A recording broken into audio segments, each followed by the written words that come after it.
Hello everyone, welcome back. ನಾವು ಇವತ್ತು ಮಾಡೋಣ ಬಿಸಿ ಬಿಸಿಯಾದಂತಹ ಮೀನು ಸಾರು. ನಮ್ಮ ಕಡೆ ಮೀನು ಸಾರು ಹೇಗೆ ಮಾಡ್ತಾರೆ ನಿಮಗೆ ತಿಳಿಸ್ಕೊಡ್ತೀನಿ, ಖಂಡಿತ ನೋಡಿ ಟ್ರೈ ಮಾಡಿ. ನಾವಿವತ್ತು ದಕ್ಷಿಣ ಕನ್ನಡ ಶೈಲಿಯ ಮೀನು ಸಾರನ್ನ ಮಾಡ್ತಾ ಇದ್ದೀವಿ. ಅದಕ್ಕೆ ಬೇಕಾಗುವಂಥ ಸಾಮಗ್ರಿಗಳನ್ನ ನೋಡ್ಕೊಳ್ಳೋಣ.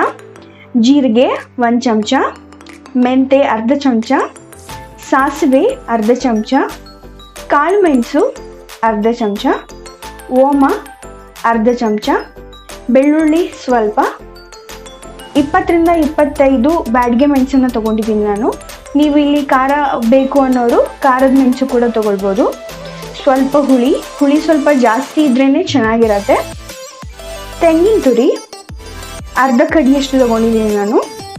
ಈರುಳ್ಳಿ ಹೆಚ್ಚಿಟ್ಕೊಂಡಿದ್ದೀನಿ, ಅರ್ಧ ಗ್ರೈಂಡಿಗೆ ಹಾಕ್ಕೊಳ್ತೀನಿ. ಇದರಲ್ಲಿ 1 ಈರುಳ್ಳಿ ಇದೆ, ಇನ್ನೊಂದು ಸ್ವಲ್ಪ ಸಾರಿಗೆ ಹಾಕ್ಕೊಳ್ಬೇಕು.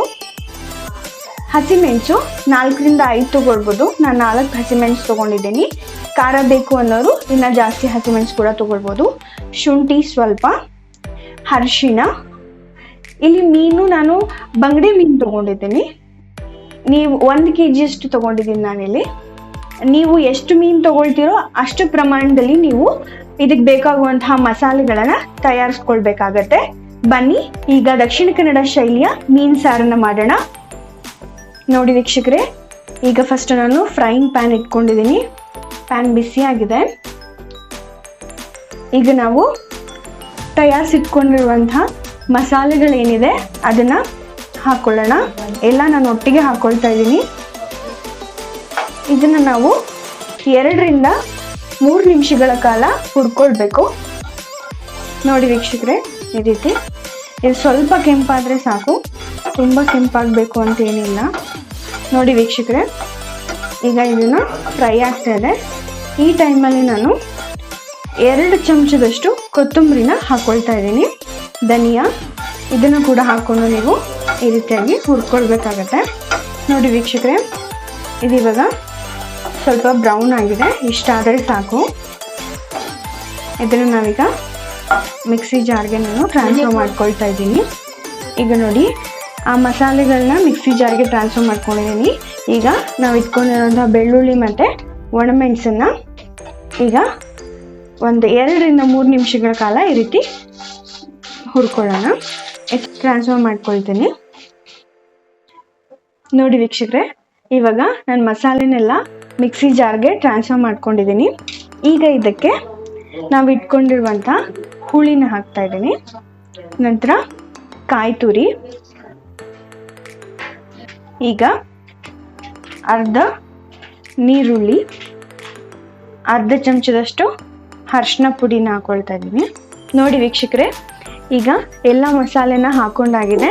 ಇದನ್ನು ನಾನು ನುಣ್ಣಗೆ ರುಬ್ಕೊಳ್ತೀನಿ.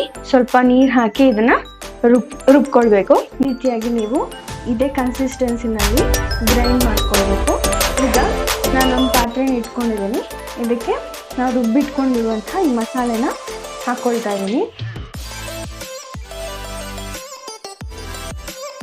ಇದನ್ನು ಸ್ವಲ್ಪ ತೆಳು ಮಾಡ್ಕೊಳ್ಬೋದು. ಇದಕ್ಕೆ ನಾನೀಗ ಇಟ್ಕೊಂಡಿರೋ ಅರ್ಧ ನೀರುಳ್ಳಿ, ಶುಂಠಿ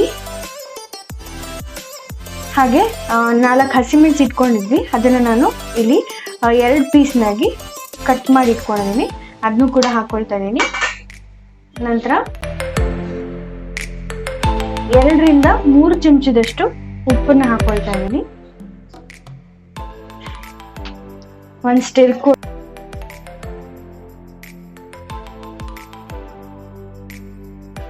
ಇದೀಗ 10 ನಿಮಿಷ ಆಗಿದೆ, ಕುದೀತಾ ಇದೆ. ನೀವು ನೋಡ್ಬೋದು. ನೋಡಿ, ಕುದ್ಮೇಲಿದು ಇಷ್ಟು ತೆಳುವಾಗಿ ಬಂದಿದೆ. ದಪ್ಪ ಬೇಕು ಅನ್ನೋರು ಸ್ವಲ್ಪ ದಪ್ಪ ಕೂಡ ಇಟ್ಕೊಳ್ಬೋದು. ನೋಡಿ ವೀಕ್ಷಕರೇ, ಈಗ ನಾವು ಇಟ್ಕೊಂಡಿರುವಂಥ 1 kg ಮೀನನ್ನ ಈ ಕುದೀತಾ ಇರೋ ಸ್ಟೇಜ್ನಲ್ಲಿ ನಾವು ಹಾಕ್ಕೊಳ್ಬೇಕು. ಈ ರೀತಿಯಾಗಿ ಇಟ್ಕೊಂಡು ನಿಧಾನಕ್ಕೆ ಈ ರೀತಿ ಪಾತ್ರೆನ ಅಲುಗಾಡಿಸ್ಬೇಕು. ಹೀಗೆ ಮಾಡೋದ್ರಿಂದ ಮೀನು ಪುಡಿ ಆಗಲ್ಲ. ನೀವು ಈಗಲೇ ಸೌಂಡ್ ಹಾಕಿದ್ರೆ ಮೀನು ಪುಡಿ ಆಗೋ ಚಾನ್ಸಸ್ ತುಂಬಾ ಇರುತ್ತೆ. ಸೊ ಇದು ಇನ್ನೂ ಒಂದು ಕುದಿ ಬರಲಿ. 5 ನಿಮಿಷಗಳ ಕಾಲ. ನಂತರ ನಮ್ಮ ದಕ್ಷಿಣ ಕನ್ನಡ ಶೈಲಿಯ ಮೀನು ಸಾರು ರೆಡಿ ಆಗುತ್ತೆ. ಈಗ ನೀವು ಮೀನು ಬೆಂದಿದೆ ಅಂತ ನೋಡ್ಕೊಳ್ಳೋಕ್ಕೆ ಒಂದು ಮೀನ ಇದು ಎದ್ದು ನೋಡ್ಬೋದು. ನೋಡಿ ಚೆನ್ನಾಗಿ ಬೆಂದಿದೆ ನೋಡಿ ವೀಕ್ಷಕರೇ. ಇದೀಗ ಆಗಿದೆ. ಫ್ಲೇಮ್ನ ಆಫ್ ಮಾಡ್ಕೊಳ್ಳೋಣ. ಬಿಸಿ ಬಿಸಿಯಾದಂತಹ ದಕ್ಷಿಣ ಕನ್ನಡ ಶೈಲಿಯ ಮೀನು ಸಾರು ರೆಡಿಯಾಗಿದೆ. ಈಗ ಇದನ್ನು ಸರ್ವಿಂಗ್ ಬೌಲ್ಗೆ ಸರ್ವ್ ಮಾಡ್ಕೊಳ್ಳೋಣ. ವೀಕ್ಷಕರೇ, ರುಚಿಯಾದಂತಹ ಬಿಸಿ ಬಿಸಿಯಾದಂತಹ ಮೀನು ಸಾರು, ದಕ್ಷಿಣ ಕನ್ನಡ ಶೈಲಿಯ ಮೀನು ಸಾರು ರೆಡಿಯಾಗಿದೆ. ನೀವು ಕೂಡ ಈ ರೆಸಿಪಿನ ನಿಮ್ಮ ಮನೆಯಲ್ಲೂ ಕೂಡ ಮಾಡಿ ಹೇಗಿದೆ ಟೇಸ್ಟು ಅಂತ ಹೇಳಿಬಿಟ್ಟು ತಿಳಿಸ್ಬೇಕು. ಕಮೆಂಟ್ ಸೆಕ್ಷನಲ್ಲಿ ನಿಮ್ಮ ಅಭಿಪ್ರಾಯನ ನಮಗೆ ತಿಳಿಸಿ.